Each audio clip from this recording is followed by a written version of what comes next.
Oke, Assalamualaikum warahmatullahi wabarakatuh. Perkenalkan, saya Ardi Barolo dari Prodi S1 Sistem Informasi UPBJ Surabaya.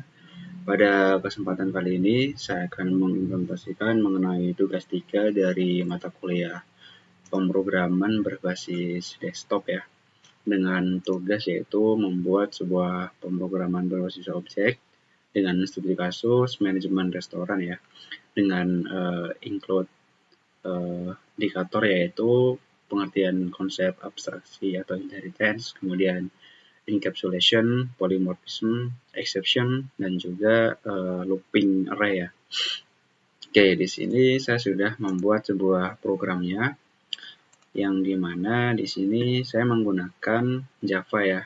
Nah, di sini untuk yang pertama saya menjelaskan mengenai abstraksi ya. Nah, untuk di menu item.java ini, untuk abstraksi yaitu berikut dia menu item. Menu item ini adalah sebuah abstraksi atau yang bisa disebut istilahnya berangkas ya, yang dia hanya untuk menyimpan dan dia hanya bisa diakses ketika melalui getter dan setter. Nah, getter itu adalah untuk mengambil sebuah item menggunakan function. Kemudian setter adalah mengisi atau mengubah sebuah item atau value dengan function ini ya. Nah, kemudian yang kedua adalah encapsulation ya. Jadi encapsulation ini semacam data yang dilindungi ya. Di sini ada private variable, kemudian ada yang dimana ada nama, harga, dan kategori. Nah, ini adalah disebut encapsulation ya. Nah, yang dimana setiap getter dan setter ini itu mempunyai sebuah function yaitu tampil menu. Kemudian lanjut yang kedua adalah mengenai polymorphism ya.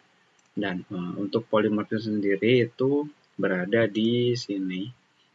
Nah, konsep polymorphism itu adalah jadi setiap seperti remote ya, atau dia misalkan hanya memanggil tampil menu, kemudian dia akan mempunyai sebuah getter nama dan juga get harga yang dimana itu dia mengextend atau mewarisi dari menu item ini ya. Nah, sedangkan dari menu item ini dia sudah mempunyai function get nama kemudian set nama yang dimana dipakai di function ini ya, tampil menu. Nah, di sini ya. Nah, dia istilahnya ini adalah polymorphism ya. Oke, kemudian selanjutnya adalah exemption ya, mengenai exception. Nah, kalau untuk exception sendiri itu adalah sebuah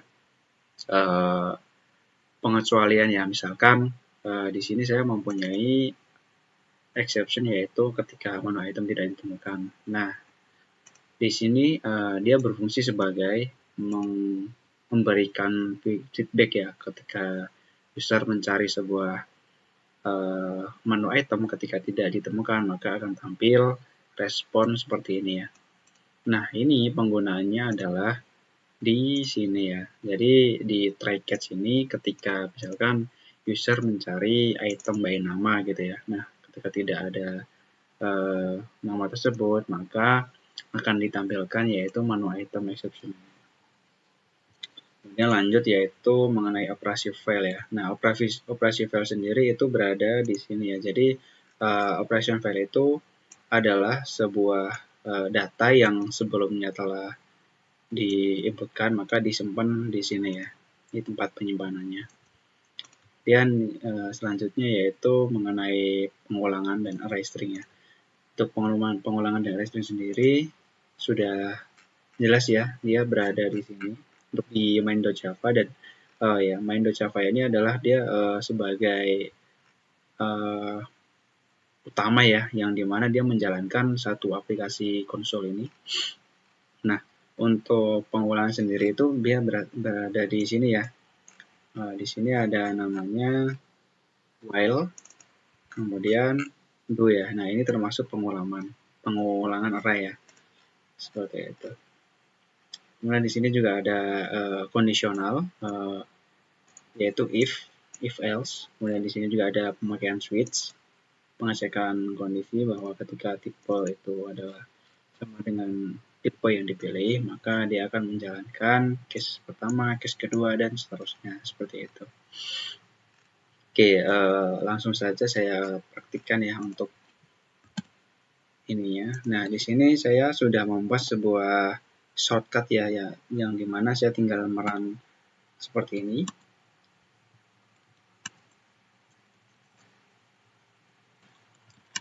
Nah, maka dia akan langsung nge-compile ya file ininya.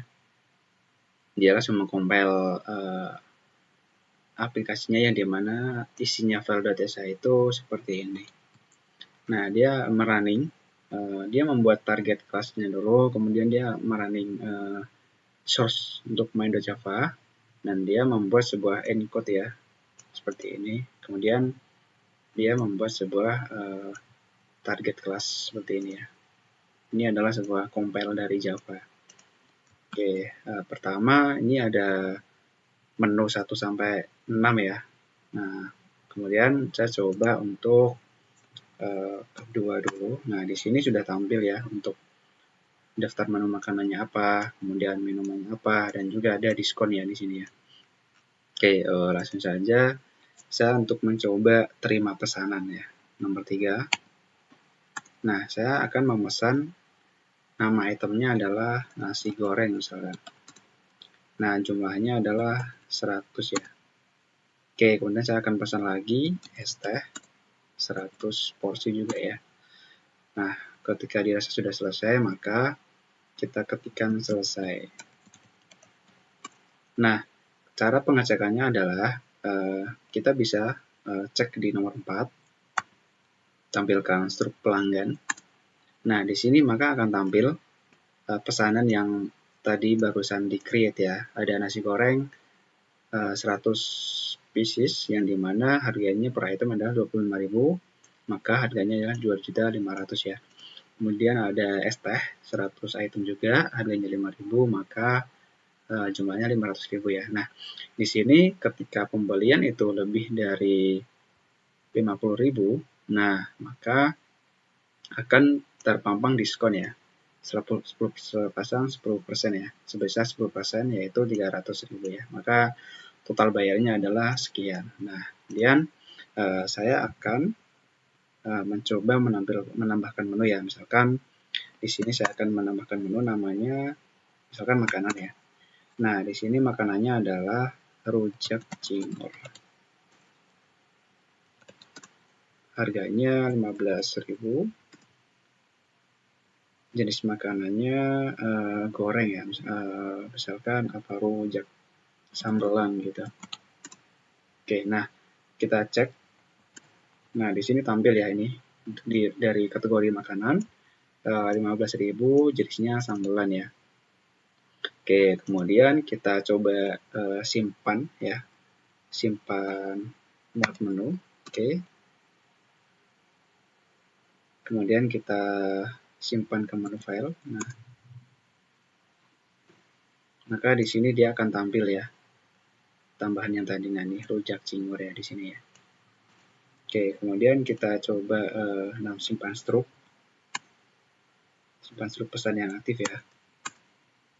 Oke, kita cek di sini untuk struknya, struk yang pertanggal hari ini ya, tanggal 13. Nah, struknya berikut sesuai tadi yang telah kita buat seperti itu.